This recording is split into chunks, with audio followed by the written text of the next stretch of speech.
movie, in South Central Los Angeles. He spends most of his time with his unemployed best friend P, and does not seem interested in becoming a responsible adult. However, he's forced to mature as a result of an ex-con named Melvin, who moves into their home. Another factor is his children, a son with his girlfriend Yvette and a daughter with a girl named Peanut, who also lives with her mother. At the beginning of the movie, Yvette has an abortion that Jody forced her to have. Yvette constantly asks Jody if he will ever come live with her and their son, but Jody avoids the subject and comes and goes as he pleases. Jody also continues seeing and having sex with other women, including Peanut. This becomes an issue between him and Yvette as well, especially since Yvette and Peanut do not get along. When she discovers his cheating, they get in a heated argument which results to Jody slapping Yvette in the face. After this, Yvette changes the locks on the door. This infuriates Jody and they get into an argument. Their son comes out of his room and runs to the door. Yvette grabs him and cradles him while he yells, "I wanna see my daddy." Eventually, Yvette's gangster ex-boyfriend Rodney is released from San Quentin State Prison, and returns to the neighborhood to move in with Yvette, much to her dismay. Rodney doesn't care for Yvette and Jody's son and wants to impregnate Yvette himself. Rodney attempts to rape Yvette in front of her son. She tells him, "So you're really gonna rape me in front of my son?"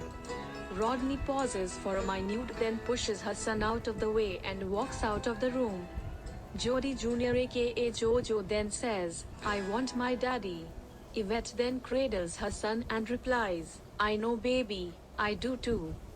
For the next couple of days, Yvette lives in fear and disgust of Rodney being there and misses Jody. Rodney, who realizes this, steals the money from her wallet and takes off in her car to go and find Jody.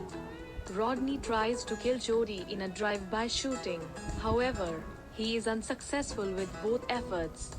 After this, Yvette kicks Rodney and his friends out of her apartment.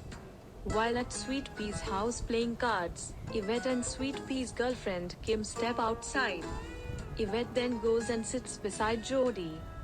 When Jody ignores her, she throws the chair back and runs off. Jody goes after her. She then tells Jody about everything she has been going through, even about Rodney trying to rape her. Jody then hugs Yvette and says that he's been missing her. Jody and Sweet Pea confront Rodney, and as he attempts to escape, Jody shoots him in the ankle. Sweet Pea urges Jody to kill Rodney, but he refuses, at which point Sweet Pea kills Rodney himself. Feeling guilty for Rodney's death, Jody prepares to commit suicide by shooting himself in the head, but Melvin catches him and takes the gun. After reflecting on the death of Rodney and how he put Yvette and his son in danger by not being around consistently, Jody finally moves out of his mom's house and in with Yvette. They move into a motel after the killing. Jody has now become a mature man, realizing that his mom's relationship with Melvin is a stable one and that he has a family of his own that he needs to protect and take care of. Afterwards, Jody and Yvette get married and she becomes pregnant with Jody's third child and her second child with him. Sweet Pea decides to turn over a new life and gets baptized, putting his old life as a street thug behind him. A young